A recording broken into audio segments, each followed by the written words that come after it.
Good morning, everyone. My name is Annika Lee, and I'm the Public Affairs Coordinator at the Digital Supercluster, and I'm pleased to welcome you to our IP webinar today. Before we get started, we respectfully acknowledge that in Canada, we live, work, and learn on the unceded, traditional, and ancestral land of Indigenous people. As myself and much of the Supercluster team are based in Vancouver, British Columbia, we are gathered here on the ancestral territory of the Musqueam, Squamish, and Tsleil-Waututh people. And we encourage you to take a moment to acknowledge and let us know in the chat the traditional territory that you are joining us from. As a reminder, this webinar is being recorded and will be distributed to all registrants afterwards. If at any point during the session you have a question, please type it into the Q&A chat and we'll address them towards the end. I would now like to hand it over to Jen. Thank you, Annika. Bonjour, everyone, and welcome. It's wonderful to have so many joining in from across the country in this installment of the IP Focus series we're running. Whether you're new to the Supercluster or a returning face, we're thrilled that you can join us for this Power Hour. Next slide, please. As technology evolves and continues to be a significant economic driver, IP is increasingly comprising a larger share of an organization's value, and understanding the essentials of IP valuation and why an organization would undertake a valuation exercise, such as in the enforcement of IP rights, for internal management of IP assets, or for various financial processes is key.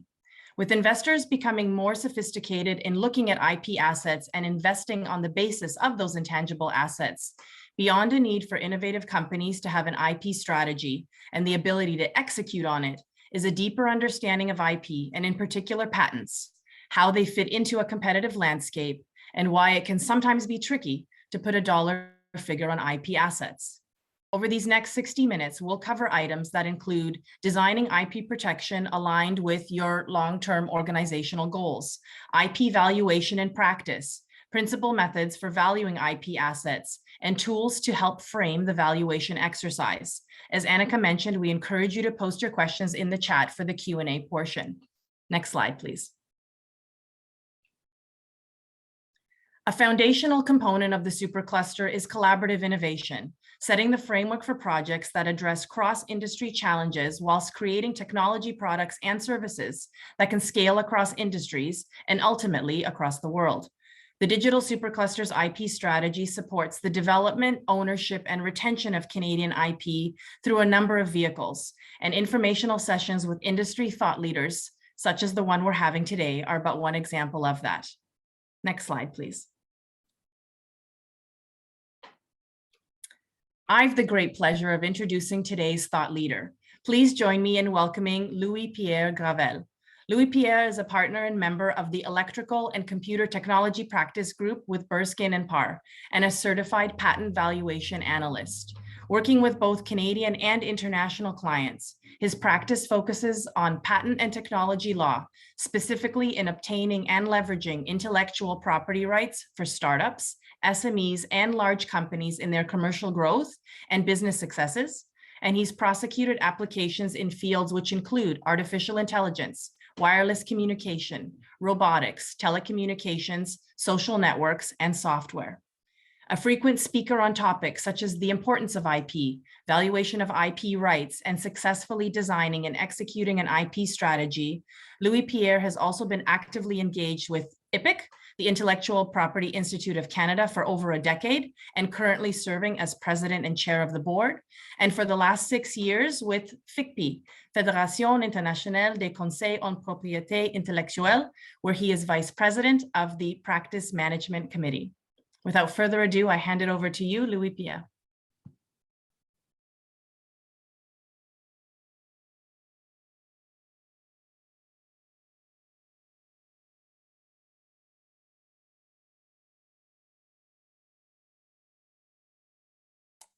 So I haven't done this in a while, so I'm a little rusty. I don't know where all the buttons are anymore. I apologize for that. But thank you very much, Jen. Thank you, Annika, and thank you to the Digital Supercluster for having me today. It really is an honor to be able to speak here, and especially on this topic of IP valuation. And I will start sharing my screen if that's okay with everyone, and make sure the idea behind the presentation today, I'm sorry, really is to bring some clarity to a topic that is by definition fairly opaque. And the process through which a company might go through valuation and the various steps are going to be very different, as we'll see. And so I invite you to ask your questions as we go along. I think we will be monitoring the Q&A, and I look forward to being able to engage with the audience to answer some of the questions that you might have during the presentation. So very quickly, I'm not going to go through who Bereskin and Parr is. We're an IP boutique. We just do IP. We've got offices mostly in Ontario and Montreal. And the purpose of the presentation, as I said, really is to highlight that more and more, as I'm sure you all know, IP assets are becoming a lot more important to the startups and the medium and large companies that are operating in Canada. But the valuation exercise is very different from a traditional valuation exercise where you would be going through the assets of a company, the tangible assets, and those have certain features and characteristics that make it relatively easy to value. Intellectual property is a bit of a different beast, and we'll see how that changes and how even the purpose of the valuation changes the focus that people will use and the different metrics that are going to be used when you're doing evaluation. And I want to reassure everyone, I'm not going to have lots of slides with very dense mathematical formulae. That's not the point of the presentation. The presentation really is to start looking at some of the underlying components, features, and assumptions that go under or that go into an IP valuation exercise. And so we'll look at those variables, we'll look at some of the valuation methods that exist, and we'll show you a few examples of what you can do with some of the tools that are fairly readily available. They are not a panacea. They will not allow you to go to the bank and say, here's my valuation, please lend me some money. But they are a good starting point to start understanding the context and the environment in which an IP valuation exercise could be performed. So I'm sure you've all seen this slide. I don't need to, hammer on it too long, but what we are noticing is that the value of a company is made up much more by its intangible assets than by its tangible assets. But even those percentages that you see on the screen, like 84% in 2015 or 90% in 2020, underlie or assume that someone's actually performed a valuation exercise for those intangible assets. And as we'll see, not all intangible assets are readily amenable to a valuation exercise, at least not something that is really straightforward. The other understanding that we have collectively, I think, is that intellectual property is important to all of the digital supercluster activities, whether you're a company or an outfit that's doing AI or quantum or blockchain, or even robotics, biotech, pharma, medtech, digital health, and animal health. These are all areas where intellectual property is becoming more and more important and more crucial to the value of a company and its eventual success. So let's take an example, and I decided to take this particular example because first of all, it's a Western company. It's a company based out in Vancouver, Novark Technologies. Some of you may know them already. They've built and created a spool welding robot that is particularly useful for the oil and gas and shipbuilding industries.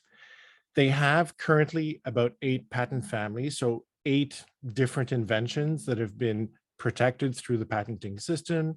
They also have their trademark. They have some know-how and some trade secrets. They probably also have some copyright. But the interesting thing about Novark is that this is the first company that received an investment from the Business Development Bank of Canada, and in particular, its IP asset-backed fund. Now, this fund is $160 million. It was created back in 2020, so right smack in the COVID environment. But this company was the first one to receive some funding.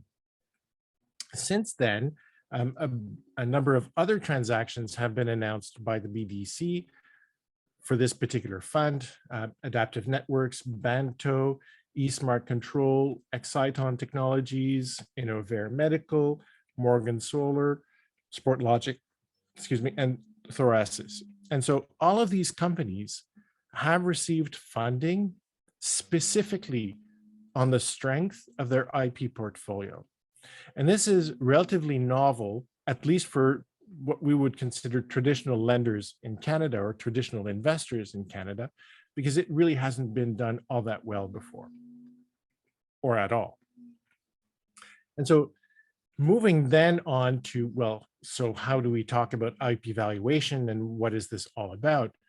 The first thing I think we need to recognize is that beauty is in the eyes of the beholder. And that is particularly true when we come to IP valuation. And not only that, but who is performing the valuation is often as important as why the IP is being valued. And we'll give you a few examples. So back in 2011, or actually a little earlier than that, Nortel Networks, a Canadian company, very successful, went belly up, bankruptcy. What they left behind, apart from some of the physical assets and some of the funds that they have to pay off the retirees, is a whole bunch of patents. Now, these patents were sold off at an auction, and they received somewhere along the lines of $4.5 billion. This is back in 2011, for approximately 6,000 patents. And these patents covered things like wireless technologies, 3G, 4G, switches, communications equipment, etc. And the buyers of this particular patent portfolio included Microsoft and Sony and Apple and BlackBerry. Same year, Google announces that they're going to purchase Motorola. This was a $12.4 billion transaction, but Google assigned about $5.5 billion worth of that 12.4 for the IP assets of Motorola. And clearly what they wanted to have is the various patents and trade secrets and copyright and trademarks and everything else, but mostly the patents. That was important. Those two transactions are generally considered to be outliers. They are exceptional. They were both in a bit of a, well, certainly the Nortel was an auction environment. The Motorola and Google transaction was a little bit weird because Google didn't want to be left behind. They wanted to start selling their own handsets, etc. And we'll see just 1 year later, or a few months later, Eastman Kodak, also in a bankruptcy proceeding in 2012, wanted to sell its IP assets. And they only got $525 million for their IP assets. It was certainly a smaller portfolio than the Nortel one, but still, it goes to show that even the time of the transaction will have a huge impact on whether or not valuation is going to be greater or smaller than what you might be looking for. So when is a valuation important? Well, valuation can sometimes be akin or assimilated to a monetization event. So in some cases, there's going to be some money that you want to generate or make or get because you're going to be doing something that's going to monetize your IP assets. And these can include things like mergers and acquisitions. Now, those are fairly straightforward to consider, but they can also include things like financing. And in financing, as we saw with the BDC, we can be talking about mainstream or IP-backed lending, where the intellectual property is pledged along with the revenue stream, And the IP can play a mitigating role in the valuation or the assessment of the risk for the valuation, even though it might not be the core of the security or the valuation. One interesting example of this is what we call IP-backed securitization. In other words, where you're taking, this is in a context where you would have a steady revenue stream, and you would take that revenue stream and you wanted to securitize them in order to invest, for example, in some other technology. For a reason, David Bowie decided that they were going to issue bonds. He was going to issue bonds in 1997, so quite a few years ago, for the rights to the future revenues. And he was able to leverage or raise about $55 million US just on those, on the strength of those future revenues. But there are barriers to financing, and particularly IP financing. IP can be hard to redeploy. So often if we're talking about small or medium companies, the IP is generally closely associated with the people who are within the company and the know-how that the company contains or includes. IP exit markets are immature. And this is, I've had many conversations with bankers on this particular topic. It's extremely difficult for a bank to sell IP that they would have seized or received in security on a secondary market. There's really no liquid secondary market for IP rights. And so that is a risk factor that traditional lenders need to consider when they are willing to take security in IP assets or even finance on the strength of an IP asset. Transaction costs are quite high because of these difficult to quantize risk elements. And the other issue that we've seen over the years is that SMEs in particular don't necessarily register or manage their intellectual property well enough. There tends to be a lot of reliance on trade secrets or confidentiality agreements, which tend to scare lenders away because it's very intangible. They don't understand how to manage those. They don't know what to do with them if they were part of a security package. Another downside we've seen also is that SMEs often will acquire IP rights in response to very short-term needs. I'm doing my round A, I'm doing my round B, I'm doing my seed financing. Oh, we need to have some IP assets because we need to raise the value of the company. Whereas what more traditional lenders and even more sophisticated investors want to see is a deliberate strategy, a long-term plan when it comes to generating and managing IP assets, because that's going to increase really the value of the company as opposed to doing things that are sort of just temporarily, we need to do something, let's go out and do it. Other issues that we're seeing with financing or bank loan collaterals or even insuring IP assets is that the general trends towards reporting of IP assets from a corporate perspective are generally insufficient. There are a few examples of companies having, for example, a specific line item in their balance sheet for IP, but those are relatively rare and relatively rare. I'll stop at that. No more comments. The traditional lenders, such as banks, also don't really understand IP assets, what they mean, how they can be leveraged, how can they be used, although they are making efforts to raise that knowledge. The other issue is that the regulators of the banking system don't themselves have a firm grasp of IP assets. And so they impose regulatory obligations in terms of liquidity and risk evaluation that fail to take into consideration what an IP right is, how it can be used, and how it can be valued. And so that's for the financing. And I wanted to speak more specifically about financing, just to underline and underscore that there's a lot of variables in this. And all of those variables will require a different set of assumptions that need to be made in order to perform an IP valuation exercise. And you'll want to do perhaps valuation, as I said, whether or not you're insuring your IP assets. There are companies out there that will insure your assets for infringement or assertion of your IP rights. That will require evaluation to see how much of a coverage you can obtain.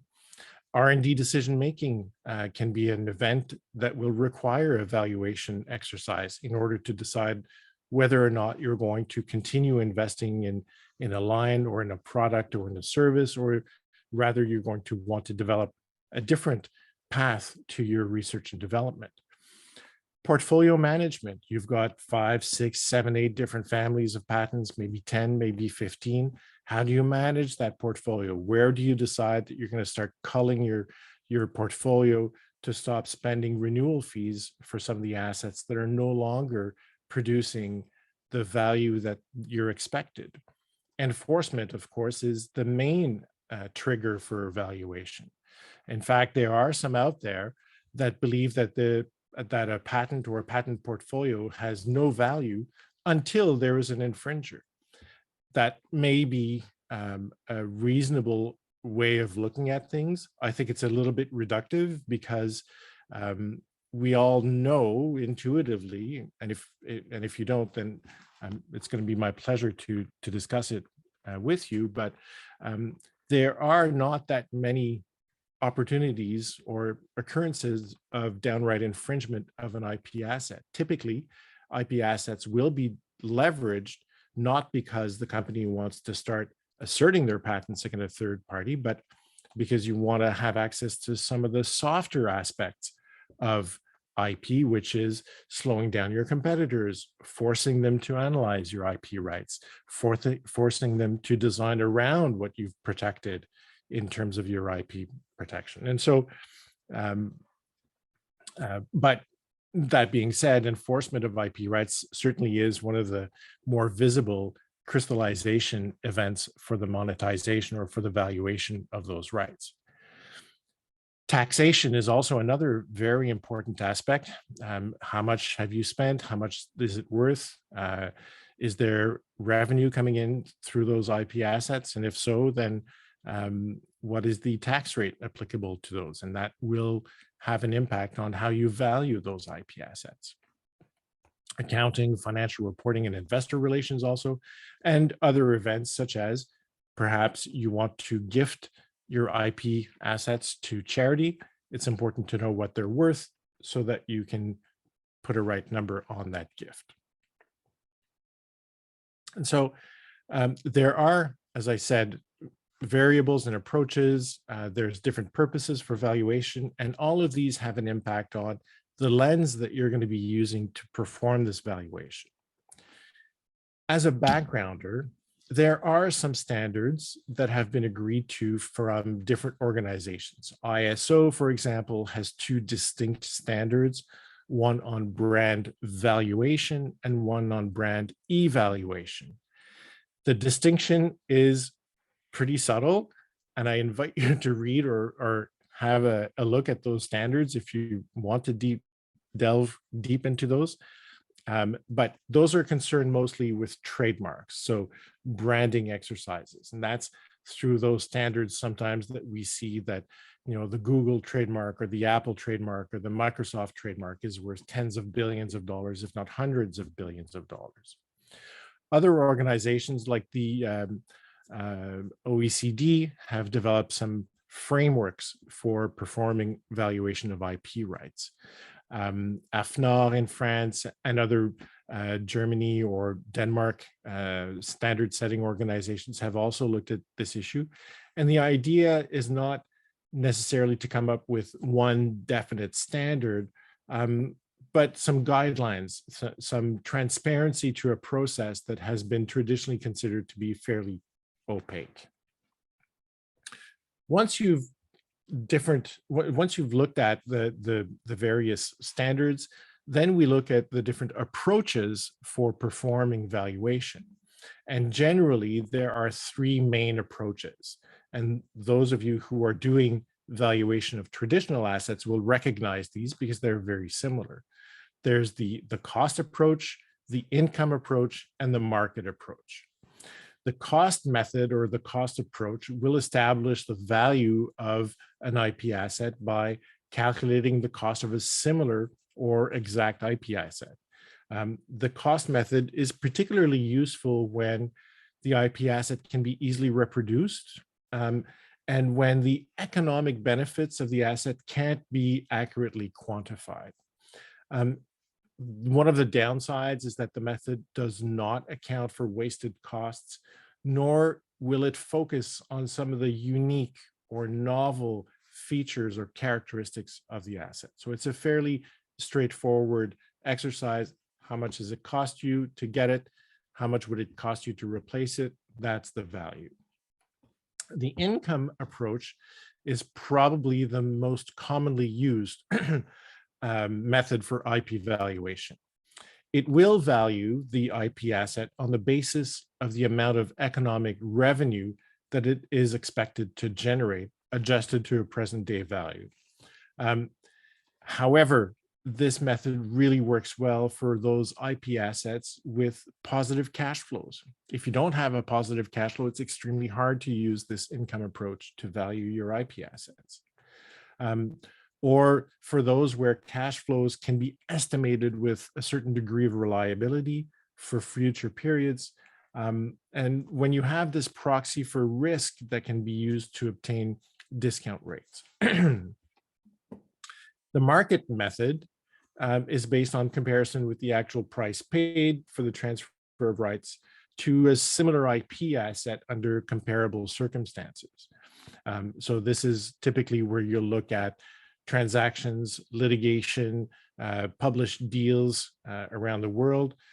The method is, in that sense, relatively simple, and it's based on market information so that it can be often used to establish approximate values for determining, for example, royalty rates or tax rates, and can also be used as inputs for the income approach mentioned previously. One of the really important aspects of doing this valuation, even if you're using one of those three models, is that there has to be a preliminary analysis that is performed from a legal point of view. IP assets are legal rights. They are defined and have limits that are based on the way that these rights were issued. A patent, for example, is not a blanket protection to prevent others from doing anything. The patent will give the owner of the patent the capability to stop others to do what is claimed in the patent. And so that claim, that fence around the exclusive rights that are given to a patent needs to be fairly understood and analyzed. Some patents have greater scope, some patents have narrower scope. In some cases, even a patent that has a narrow scope, if that patent covers an area of technology where everyone needs to go through. So for example, if you've been able to get protection on a bottleneck portion of the technology, then the value of that patent is going to be considerably higher than a patent that has broad scope of protection, but where there may be readily available alternatives or replacement technologies without having to go through the patented process or device. And so that understanding of where the IP fits into an overall landscape needs to be understood and performed before we can even start talking about incomes or market approaches. Again, another aspect to look at is the strength of the market. Is it an emerging market? Is it a mature market? Is it an emerging market that has a relatively short run rate ahead of it? Is it a technology that's going to be obsolete or overcome by newer technologies in a short period of time, 3, 4, 5 years? Or are the IP assets covering portions of that technology that have much longer runway in terms of their applicability. Now, that can be extremely difficult to analyze at the beginning of the life of an IP asset, but as the age of the IP asset evolves, it gets a little bit easier to do this. And that's why whenever someone will decide to perform a valuation of an IP asset, those assumptions, the legal strength, the market strength, the geographic location of the assets, all of those features or all of those characteristics are going to form part of the risk assessment at the very beginning of the analysis in order to properly frame the valuation exercise.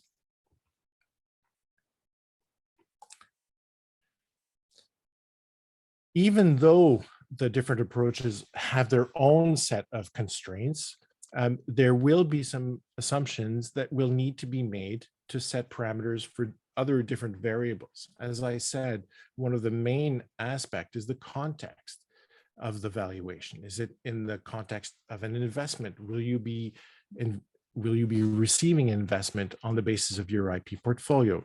Is it in the context of a sale? Is it a division? Is it a portion of your activities that you want to sell to a third party? Is it in the context of a merger or an acquisition context? Or do you have, for example, an infringer that's present on the market that you will eventually want to stop? That context will tint the lens through which the valuation exercise will be performed. The time also, as we saw, not only the time in calendar years, if you're doing something in 2019, 2021, or 22, each of those times will probably result in different valuations because of different parameters that flow from the time at which you're performing the valuation. The legal status, if your portfolio is comprised majority of pending assets, is going to be a very different valuation than if your portfolio is comprised of a majority of granted IP assets. External variables can play a huge role in the variation of the valuation exercise. Variables that are external include what is the the expected economic benefit from the IP assets. Is it something that is, again, relatively prévisible, something that you can forecast, or is it something that's very difficult to forecast? There might be some technological uncertainties. We don't know if this is actually going to sell. We don't know if it's going to work as expected. There may be different competitors that are working on similar solutions to the one that we're proposing, and they may take a different path. They may find that their path is better, or the market may choose one path over another. That is a technological uncertainty, which will again color the resulting valuation exercise. And of course, market forces. These are very difficult to grasp and to calculate, but market forces will also be a huge factor in the valuation performance exercise. And then, of course, geographical reach. There are some that believe that US patents are the only patents that have any real value, and patents in other jurisdictions hold very little or barely differential value based on the US one. Some people disagree with that. Some people think that if you've got patent protection in the US, Europe, maybe a few countries in Asia like China or Japan, then you've got a much better position in terms of IP rights than if you just have a US patent. Those are all assumptions that come into play and again tint or look at or result in different valuation exercises. This is a very interesting graph, and I'm not going to bore you by reading all of it, but where you are at as a company is also a factor as to how and why you will be doing some valuation exercises. Typically, if you're towards the bottom of the slide, you're probably in a growth mode, you're probably in a startup mode. You're going to be finding that you're getting and creating and maintaining your IP for defense purposes. So the need for IP valuation is low. But as you mature as a company, where you become more sophisticated in understanding and leveraging those IP rights, then IP valuation becomes generally more important, or really important, or in fact essential, when you're at the stage where IP exploitation as financial assets is part of the core strategy of the company. And that typically can take a few years before you get there. We will be sharing a copy of this presentation, so you'll have all of the slides, and you have here some of the advantages and disadvantages and typical use of both the cost, all three of the cost, income, and market approaches. And these are from the literature. These have been studied and looked at by people. The source here is 2005, so there's nothing revolutionary in what I'm presenting here, but you'll have access to it. And this is what I would call quantitative evaluations. And in order to be able to perform a quantitative evaluation, you'll probably want to reach out to an IP professional that understands the IP and can help delimit the various assumptions regarding legal strength and geographic scope and narrowness or breadth of the IP assets, with people who do business evaluations or market evaluations on a regular basis, where they have access to some of the other underlying variables like interest rates and discounted rates and market size and things like that, so that the work of the two together will result in one of these evaluations that is fairly robust. But another thing that has been done more recently is to try to perform a qualitative evaluation of IP rights. And here we're talking more specifically about patents. And there are online tools that will give you some measures of the qualitative evaluation of an IP portfolio. These are all based mostly on methodologies that have been developed in the literature.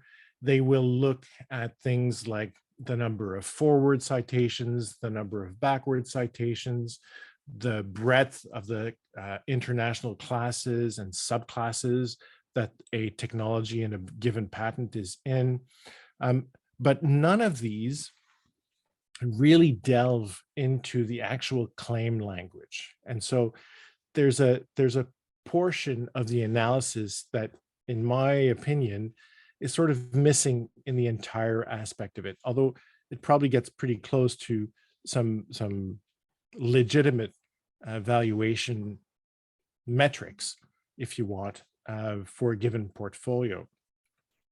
And in fact, some tools online also give you a quantitative evaluation of your IP assets. For example, PatSnap or Unified Patents, or even IP Score, which was developed by the Denmark Patent and Trademark Office and is now owned by the European Patent Office, will give you an actual number of the value of a patent family or a set of patent families. And again, if you're interested, you can go on the European Patent Office website. There's a whole page regarding IP valuation for the IP Score tool. You can download it. It's a database tool that you input a few numbers in, and it provides you with a number at the end of it. It's actually very easy to use. But again, the secret in obtaining an appropriate valuation is those numbers and those assumptions that you're making to be able to assert or to understand that the valuation or the number that comes out of this is in fact something that's legitimate. So I wanted to show also some of the analyses or the types of analyses that can be done through what's now called big data analysis, which is essentially crunching a whole bunch of numbers and statistics and metrics together to try to give you a sense of where you're at. And these exercises can in fact be much less expensive than going to a formal IP valuation, and they can be used as a preliminary exercise or a preliminary step before going to that next full-fledged step. And these kinds of analyses can also be used by the managers or the people who are responsible for managing IP within the company, and the board of directors also, in being able to understand a little bit what the firm's position is when it comes to the rest of the portfolio. And we'll look at Novark again, for example, and this is a slide that's been generated by a tool that I referred to earlier. And I'm not selling one tool more than another. This is just one of the examples that I wanted to give. So this is the Questel tool. And what I wanted to show in particular is the various metrics that are looked at. And so here for Novark, I didn't combine all of them into a single one because there's 3 different assignees. But there's a number of families that are alive, family size. So this is how many patents exist, not only in Canada or the United States, but around the world. There's a measure of the generality, which goes back to this notion of international classification that I spoke to earlier, age of the patents. And then towards the right-hand side, you've got impact and patent strength. And you see that the Novark technology and Novark technologies assets, the age or the patent portfolios are fairly young. They're 2 and 5 years old. And so the impact is relatively low, and the patent strength also is, again, relatively low. Whereas probably what was the underlying technology to the Novark portfolio was owned at one point by a company called Halo. And this is a much older portfolio, 17 years old.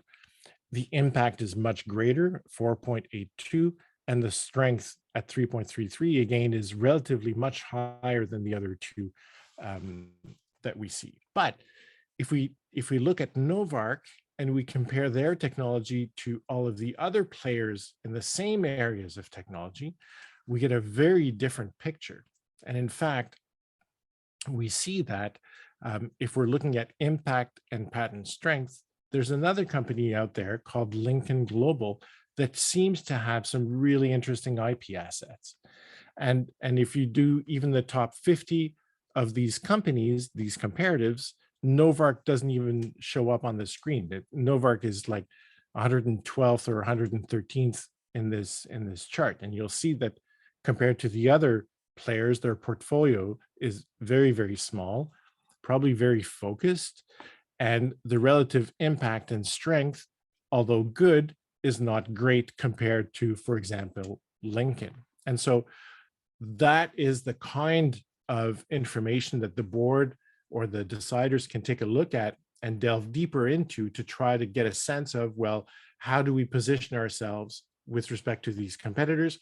Are they in fact competitors for the actual market that we're dealing, or is it just a technology aspect of it?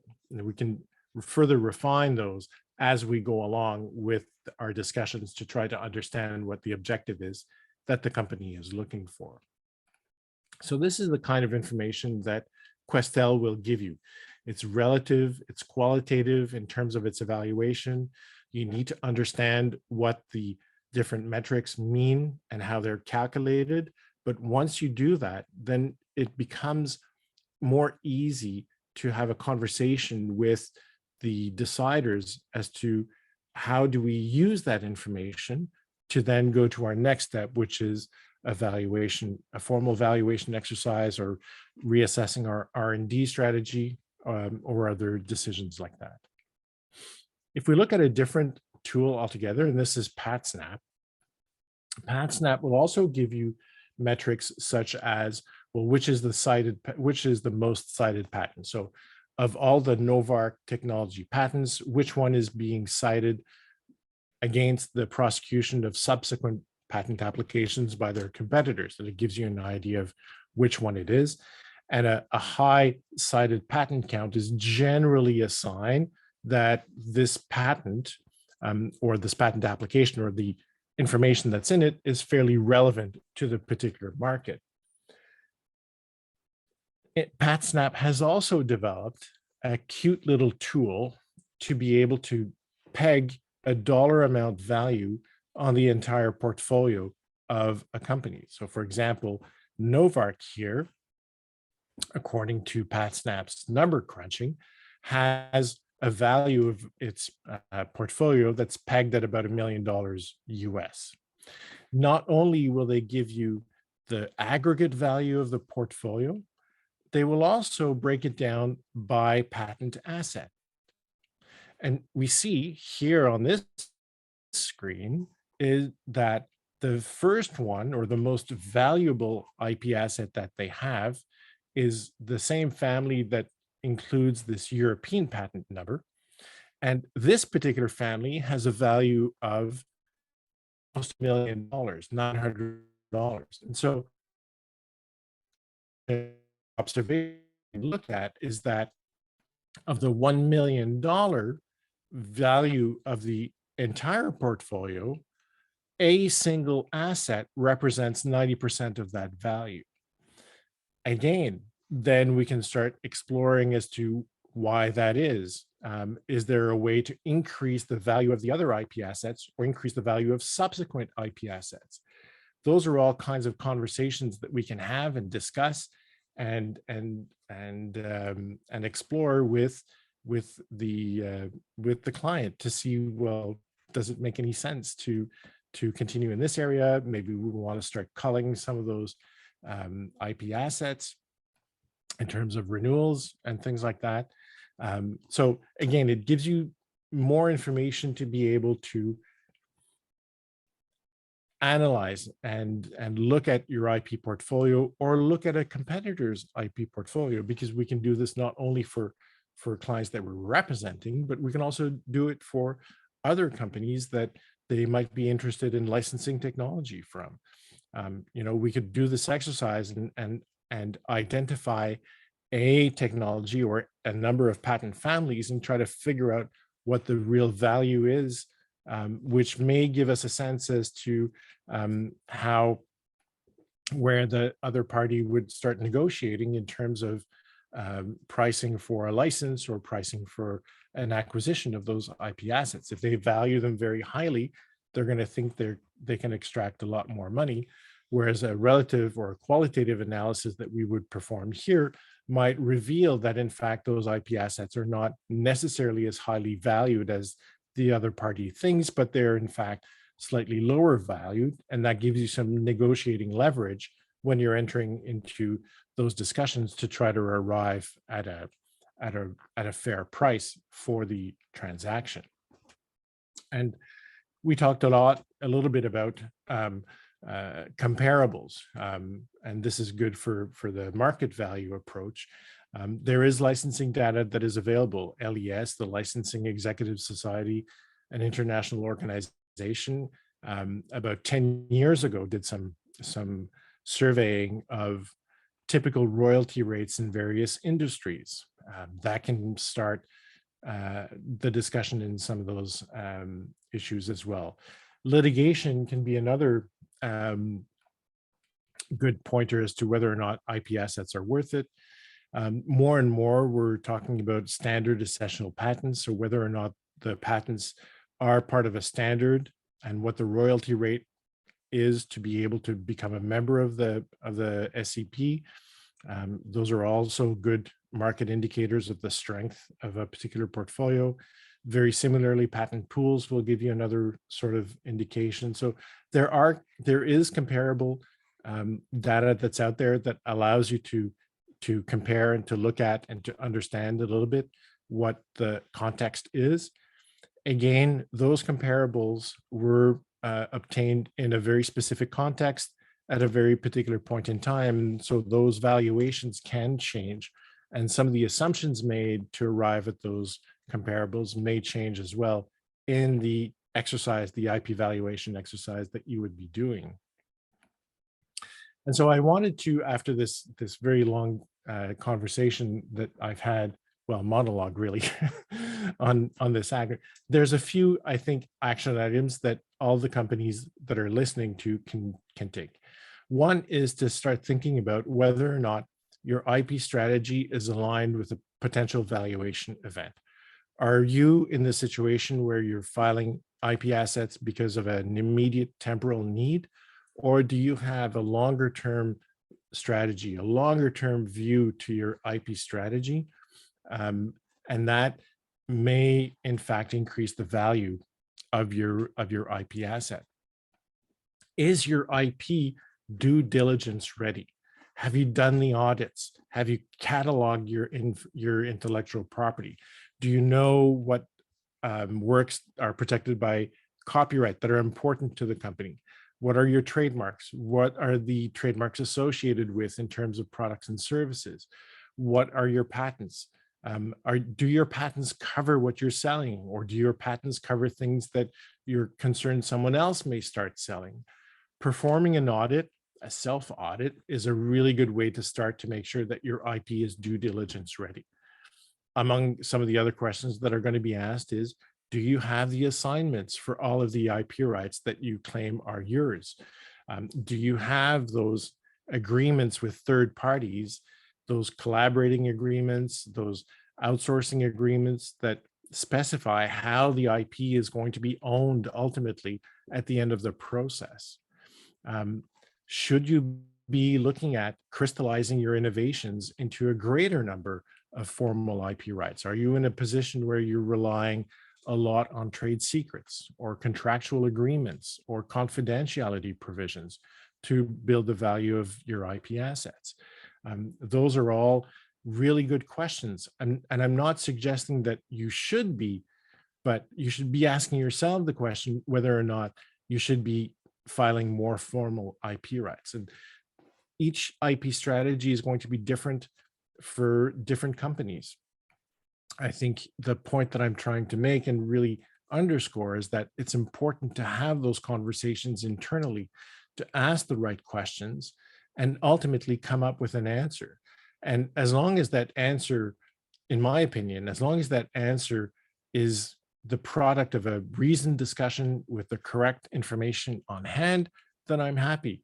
You know, we're not here to necessarily get companies to file more patents. What we do want, however, is, and I'm speaking not only as a private practitioner, but also a representative of IPIC. And what IPIC wants is not necessarily a greater use of the patenting system. What IPIC wants is that we've collectively raised our awareness and education about IP rights, and we're making informed decisions. Because far too often what we notice is that decisions are made based on incorrect assumptions. They're made on incorrect facts, and that skews the whole strategy, and it results in problems further down the line. One of the last things I did want to say is that we should all collectively be wary of simplistic rule of thumb approaches. For example, you might have heard that in the tech area or in the med tech area, the basic rate for royalties is 5% of sales. Well, these kinds of myths, urban myths, if you want, have a lot of staying power, but they're not based in any fact. And every IP valuation will result in a different rate for licensing, for example, based on the different assumptions that are made. So we should be very careful when we start using or kicking around these different rule of thumb approaches. Another rule of thumb approach that I've heard also is that when everything is all said and done, whether or not you do a formal valuation or not, the value of a US patent, a granted US patent, is $50,000. This is for non-pharma. For a pharma patent, the value is $500,000, $500,000. All other patents have little to no value. Again, that may be a starting point for the analysis to see whether or not you arrive below or after that imaginary number that's been bandied about. But these are not based in any research or factual analysis. These are rule of thumb approaches, and voila, Bob's your uncle. I know my time is coming to an end. I did want to just share with you that IPIC is having its annual meeting very close to Vancouver, in Whistler, towards the end of September 28 to 30. Members of the digital supercluster are, of course, more than welcome to attend. And I think we'll be sharing with Jen some information where you can, if you're a member of the supercluster, you can benefit from a preferential rate for attending the conference in person in beautiful Whistler. Thank you very much. Thank you, Louis-Pierre. Just sort of as we close, if you could maybe lead us with a thought around one of the comments that you had following on around sort of the crystallizing innovations. We see often, companies that rely, not necessarily on patents, but on other forms of protection, such as, trade secrets and trademarks. So, sort of in closing, are there sort of any suggestions to leave our audience with on how to best position, those IP assets to support a better valuation as sort of food for fodder? Absolutely, and it sort of goes back to one of the questions that just popped up in the Q&A. Yeah, you're right. A lot of the examples I gave are related to patents. Trademarks are probably a little easier to value because generally trademarks will be used in commerce, and so you will have revenues from the sale of products or services under that trademark name. So it's a bit easier to manipulate. And in fact, there are websites out there that will that give you the list of the most valuable brands in the world year after year. Of course, those valuations are just stratospheric when we talk about Google and Apple and Microsoft and those large multinational companies, even Coca-Cola or Ford or Hyundai or Toyota. But the reality is that it's a lot easier to do a market approach for trademarks because there are revenues than it is for other types of IP. The IPs that are very difficult to evaluate are the trade secrets, for example, or the know-how, or the strength of the human capital within a company. It's extremely difficult to value those because it's so soft, it's so intangible, it's so, in a sense, amorphous that it's hard to get a really good grasp on it. And so that's why some of the more traditional lenders try not to put too much effort in trying to value those and will rely more on some of the formal IP rights like industrial designs or patents or trademarks or even copyright. We looked at the David Bowie example back in 1997. There's a whole slew of other examples where copyright assets have been securitized one way or another based on a steady revenue stream to be against future profits. So those are more, they're easier to manipulate. Yeah. And I think a little bit sort of to what you've said is, there isn't that one size fits all, it is really sort of really very unique, to the organization and to what's sort of happening there. The other question I was going to ask you sort of, related to this sort of is as organizations and, members are thinking about sort of their own next steps, the types of IP professionals that they should engage in to support evaluation. So you gave sort of examples sort of along this and in some cases, lawyers or accountants or sort of a combination, I guess, depending on what the situation is.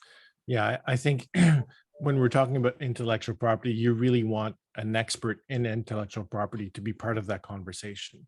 Now, that typically should mean a registered agent, either a trademark or a patent agent in Canada, to be able to assist you.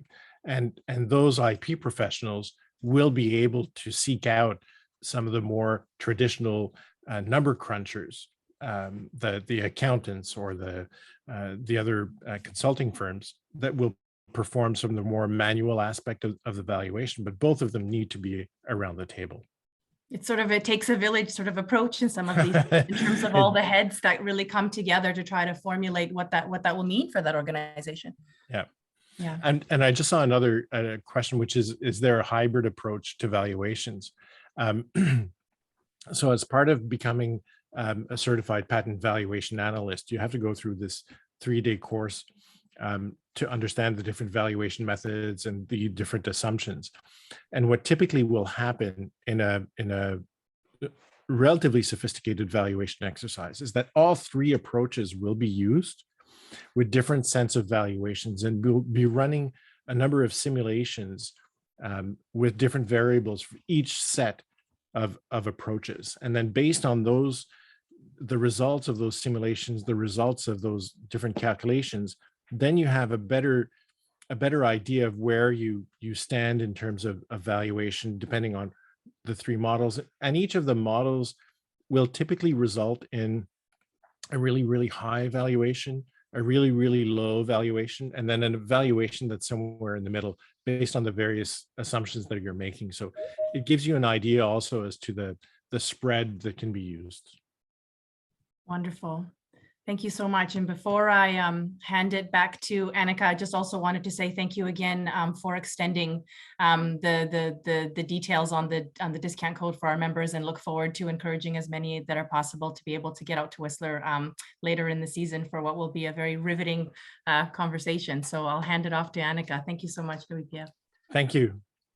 Thanks, Jen. And yeah, just to echo again, thank you, Louis-Pierre, for taking the time to speak with our members, and to everyone who attended. Thank you for joining us. We'll be sending out this recording as well as the slide deck and all the information about this conference coming up if you would like to attend. So thank you all for joining us today. Enjoy the rest of your day. Bye. Thank you.